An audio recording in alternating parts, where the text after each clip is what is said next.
Eurovision Song Contest vám přináší Moroccan Oil.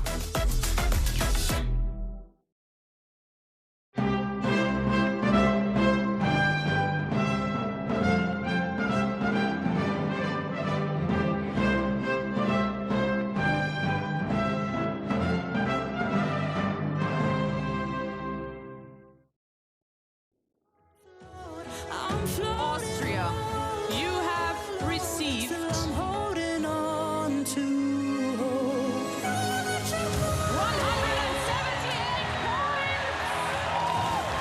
Dobrý večer, zdravíme diváky České televize a zdravíme vás z rakouské metropole, která se po 11 letech opět stala srdcem světové hudby. Vítejte ve Vídni u přímého přenosu velkého finále jubilejního 70. ročníku Eurovision Song Contest. Dnešní noc je pro nás výjimečná. V nejsledovanější hudební show světa dnes totiž opět bojuje i Česko. Celkem 25 zemí se dnes v aréně symbolicky popere o vítězství a o právo hostit příští ročník. Čeká nás souboj žánrů, emocí a neuvěřitelných vizuálních show. Na jehož konci budeme znát jméno nového krále či královny Eurovision Song Contest. Soutěže, která spojuje umělce a fanoušky po celém světě. No a dnešní večer zahajujeme symbolickým návratem domů. The Way Home, cesta domů, vypráví příběh ikonické papírové lodičky z vystoupení JJ v Basileji. Papírová lodička, která zůstala opuštěná den po vítězství, musí najít svou vlastní dobrodružnou cestu zpátky do Vídně. Otázkou je, podaří se jí to?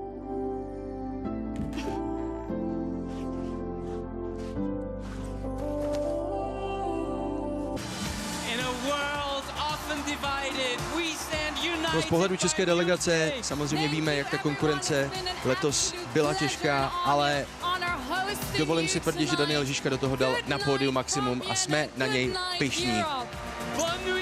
Loučí se Ondra Cikán, českou verzi připravili Michal Utíkal, Cyril Hirš, Tomáš Poděbrat, Nelly Novotná, Krištof Šámal, technici RK13 a RK14, Viktor Průša, Lucie Kapounová, Robert Novák, Miloslav Benka, Jiří Znamenáček a Rudolf Vondráška.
Eurovision Song Contest vám přinesl Moroccan Oil.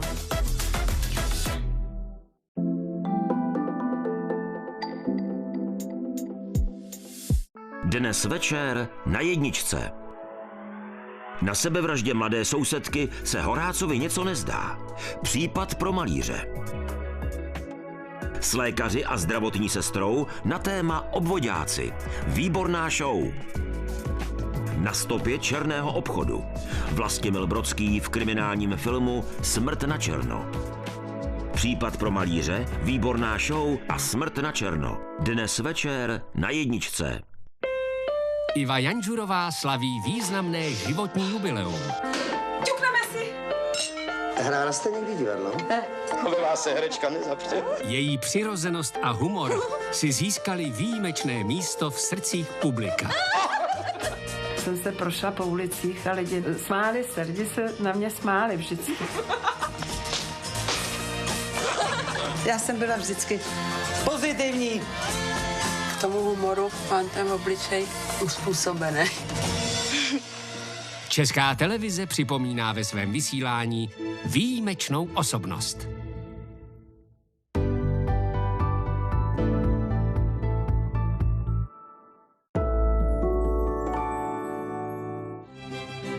Osm šlechtických rodů, 8 pohnutých osudů. A dnes jsou zpět, tady. Nahlédněte s Františkem Kinským do dávné historie i současnosti aristokratických rodin, které předávají dál odkaz svých slavných předků. Já jsem optimista. Knihu Modrá krev, díl 2, objednávejte v e-shopu České televize nebo žádejte u knihkupců.